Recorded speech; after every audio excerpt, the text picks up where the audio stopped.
Hello, cross country team. This is the third installment of these weekly videos, and hopefully, you guys are finding them to be helpful, and it's good for me just to be able to talk in a way that I normally would within practice um, and be able to cover a little bit more in a little more detail. This week actually is a really exciting one for me personally.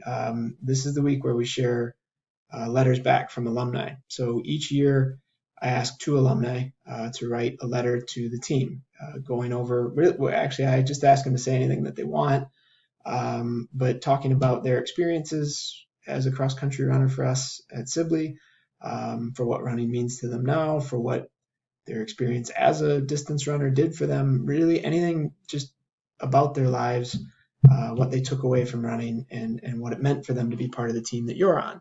And we've been doing that. I think this is our fourth year doing that.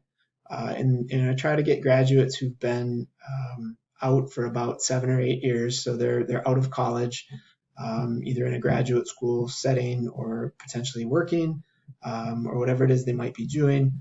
It varies by the kid, although they're not really kids at this point anymore. They're usually in their mid 20s, sometimes late 20s, when we ask them to write back. And we'll read those letters, the two, in a couple of minutes here, and I'll give a little background on each of the runners. And hopefully they resonate with you, or something out of it resonates with you. One's from a guy that we had who graduated in 2014, and one's from a girl that we had who graduated in 2013.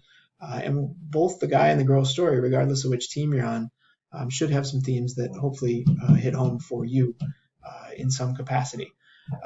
Just kind of an overview of this last week, week two. You guys, it was just phenomenal to watch us continue to grow as a group and really start to come together as a team.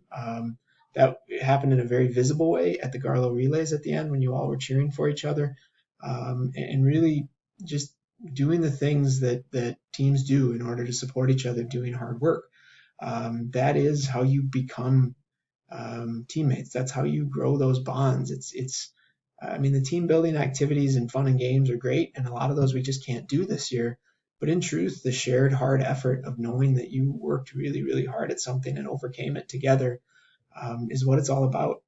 I'm going to pop out of the big screen mode and go into the little screen mode. This is just our website, and I put up the calendar that's on the front page of the website mainly as a reminder for me to mention that we're shifting to the 3:30 practice time this week. We go 3:30 to 5:20. And that 5:20 is because when the activity bus actually starts running, that's when we need to let people go to get on it. So it's just for me to get in that habit of making sure you're out the door at 5:20, which I will do.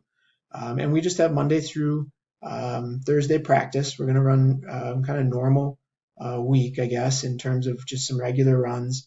Maybe we'll be a little on the longer side on Monday. We're going to shoot for a tempo out and back that we didn't do last week on Tuesday. And if the weather's not great on Tuesday, we will shift it to Wednesday. So I'm looking at either Tuesday or Wednesday for the tempo run. And then the other days of the week just being kind of regular runs, prepping for our first track race of 3 track races. And we'll have 3 of those starting with this Friday, and then the following Friday and the Friday after that, just during our usual practice time. So we're not going to get on a bus. We will not have other teams that we're competing against. Although the times that you run on the track in our 2-mile this Friday, we will get 2-mile times from all the conference teams. So all the coaches agreed to run a 2-mile race this week and share times, so you could see where the other competition was at within the conference. So kind of a way to start thinking about competing, not just in terms of running hard, but also how you're competing against the teams that are in our conference. And so that'll take place on Friday. Anyone that wants to come spectate, so if you have people at home that want to come watch, or somebody that wants to come out to the track and see us race, they can do that. We are going to ask that anyone that comes out to spectate maintains the 6+ feet of distance from anyone that's not somebody in their own household. And then we're also going to ask people who spectate to mask. And I realize there's not a legal requirement for masking outdoors, but we're going to ask them to do that in the same spirit that they're supporting you as a runner. And you as a runner each day have to show up in a mask. And if you can do that day in and day out, do your warm-ups and your sit-ups and your stretching in that, somebody that's coming to watch you can. And I realize there might be extenuating circumstances where a particular individual that's coming to watch you may have a medical reason why they can't. That's different. But in general, we're going to ask that people adhere to that. That being said, I'm not going to run up into the stands and tell someone they have to put one on, mainly because I don't want that to be my role.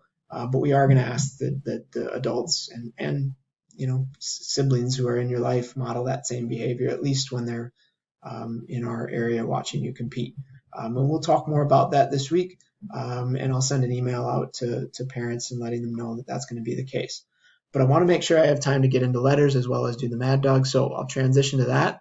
Our first alum letter is coming from a young lady named Alicia Olson. And Alicia graduated in 2013.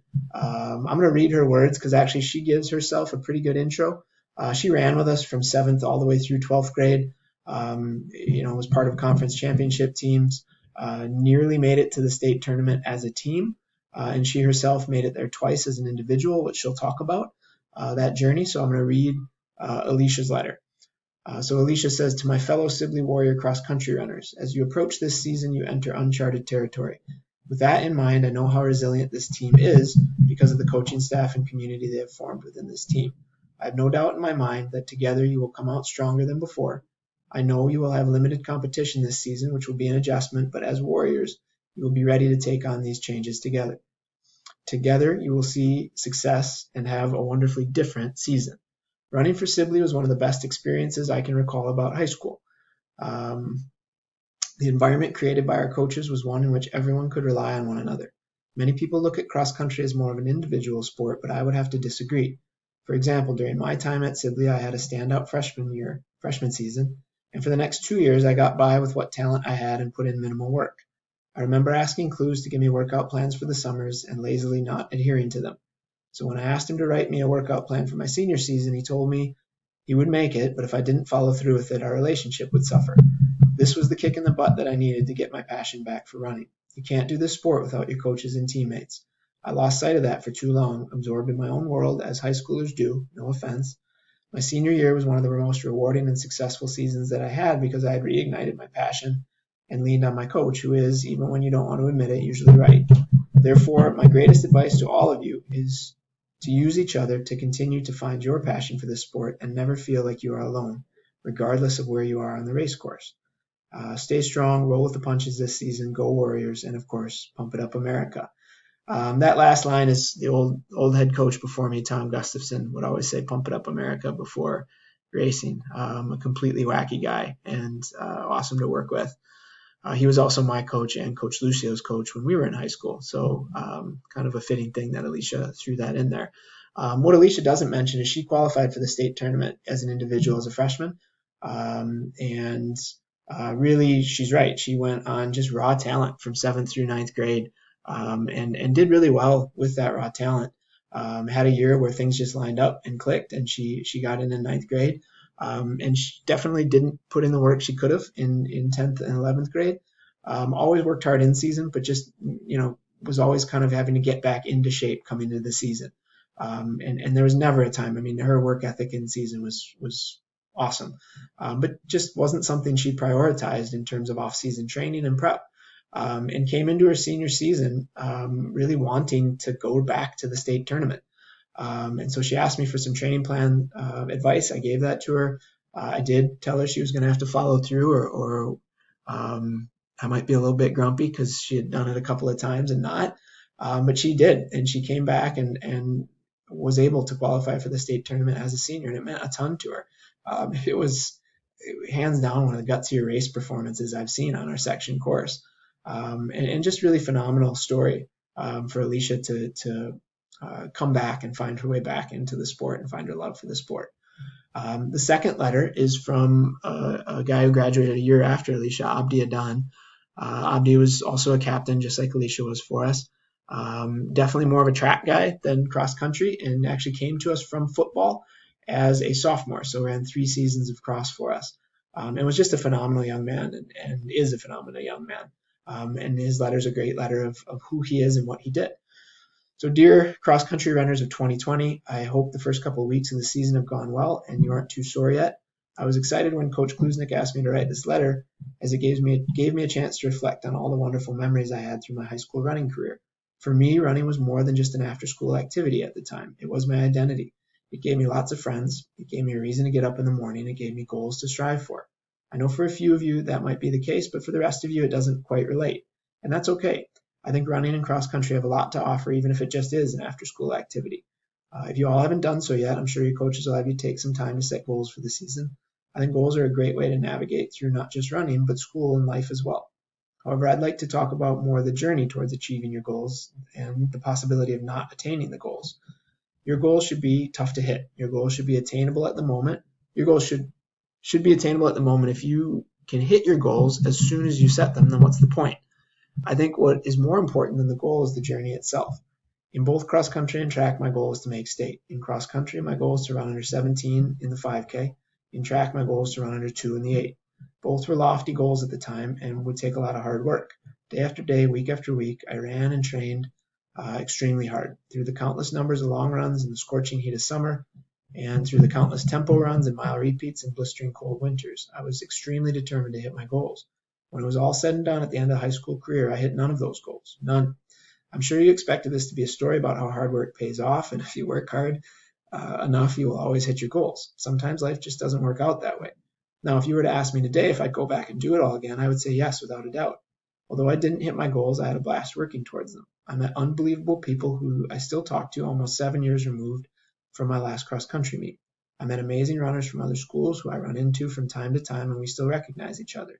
I pushed myself to what I thought were my limits and then pushed further. I discovered a work ethic I did not know I had. And I also achieved other accolades, such as being a captain, becoming all conference, which I'm extremely proud of to this day. My advice to you all would be don't be afraid to fail. Don't be afraid to try things that are out of your comfort level and out of your element. Set goals that you don't know if you'll be able to achieve.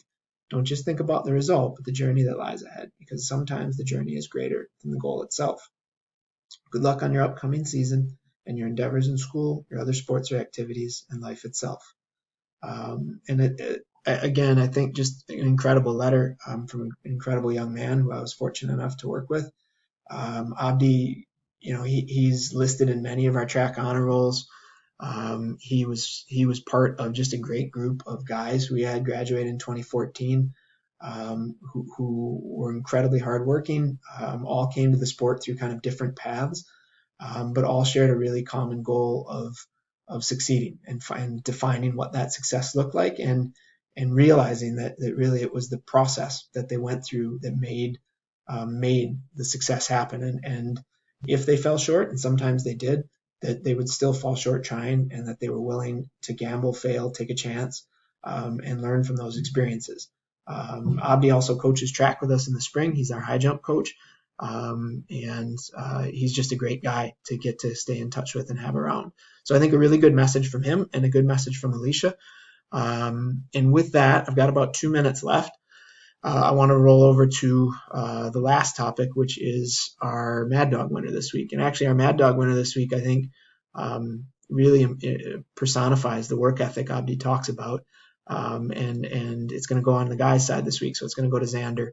And Xander, he has worked incredibly hard.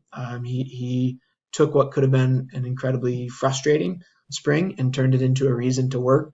Pushed himself this summer, was our second highest mileage runner for the summer, came in clearly fit this fall, and ran what I would regard as one of his best workout efforts, if not call it best race efforts he's had, which was the Garlow repeats that we did on Friday. Or on Thursday. His time is among the fastest we've ever had out there. He's running with the same times as guys who've qualified for state in cross and who've come darn close in track.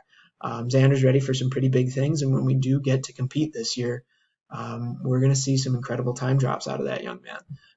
And the incredible time drops will be great, and we'll give him virtual pats on the back and high fives and pump him up, but in reality, it's the work and the journey he took to get there that speaks to who he is. And it's that kind of toughness that this award is designed for. So Xander, congratulations on the Mad Dog Tough for week 2. I'll have your certificate ready to go for you at practice on Monday. Other than that, have a good weekend, everybody. And we will see you on Monday for our afternoon practice at 3:30.